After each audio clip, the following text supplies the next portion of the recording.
Bonsoir tout le monde, j'espère que vous allez bien. Alors, petite vidéo par rapport à un commentaire que j'avais reçu sur ma vidéo présentation du livre Dawa ou le messianisme islamique, où un juif disait, puisque je prenais pour exemple du messianisme islamique l'instrumentalisation de Ésaïe 9.5 ou 9.6 sur certaines éditions, pour dire que Mahomet était annoncé dans la Bible et qu'il était, dans ce cas de figure-là, donc présenté comme le Messie. Et donc on a un juif qui est intervenu, enfin, ou du moins une personne se présentant avec un pseudo-juif, avec une PP à caractère hébraïque. Alors je peux me tromper, hein, évidemment, mais bon, tout laisse à supposer qu'il s'agit d'un juif. Bon. Et donc, dans son commentaire, notre ami nous dit que, bon, non, mais vous les chrétiens, vous êtes complètement débiles, puisque Ésaïe 9.5 ou 9.6, comment vous pouvez encore croire à ça? Il s'agit du roi Ézéchia. L'enfant dont il est question, c'est le roi Ézéchia. Bon, alors, je lui ai expliqué qu'apparemment, il n'a pas... Enfin, il a loupé des cours de lecture, puisque, en fait, la littérature juive explique que, en effet, initialement, Dieu avait voulu faire de Ézéchia le Messie, et que donc son attention se reflète à travers Ésaïe 9.5 ou 6, mais que finalement, Dieu a décidé de ne pas le faire Messie. Donc ça veut dire que cette prophétie-là est toujours d'actualité jusqu'à l'arrivée du Messie.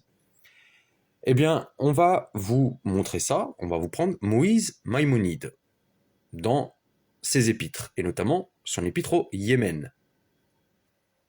Donc, dans son épître au Yémen, il nous parle d'un supposé Messie qui,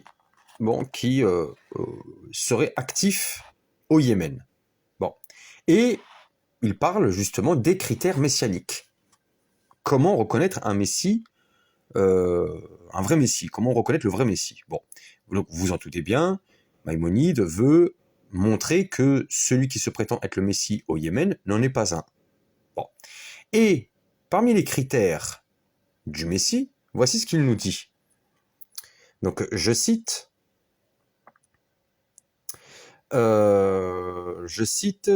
mais sa dignité sera d'un plus haut niveau d'excellence que la dignité des prophètes, et plus chargée d'honneur, en dehors de Moïse, notre maître. Le Créateur concentrera sur lui des qualités que Moïse, notre maître, n'a pas reçues ensemble, comme il est écrit, animé ainsi de la crainte de Dieu, il ne jugera point selon ce que ses yeux croiront voir, il ne décidera pas selon ce que ses oreilles auront entendu. Ésaïe 11, 3.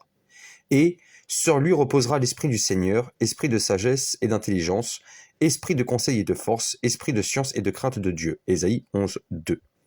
Et la justice sera la ceinture de ses reins et la loyauté l'écharpe de ses flancs. Et voici ce que Maïmonide nous dit. Le saint, béni soit-il, l'appellera de Sinon. Donc, Dieu appellera le Messie de Sinon. Citation. C'est qu'un enfant nous est né, un fils nous est accordé, la souveraineté repose sur son épaule et on l'appelait conseiller,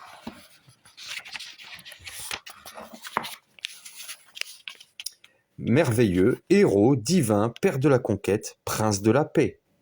Ésaïe 9.5. Et il appelle elle par hyperbole pour faire connaître que sa grandeur est supérieure à celle de tout homme.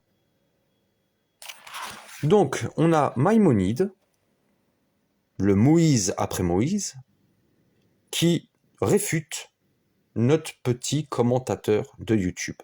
Voilà à qui nous avons affaire, les amis. Nous avons affaire à des gens qui blablatent beaucoup.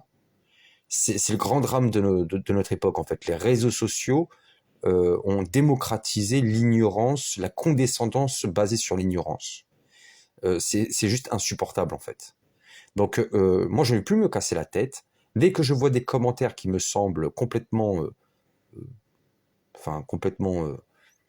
nuls sur tous les plans, je n'hésiterai pas à les supprimer. Je ne vais pas me casser la tête.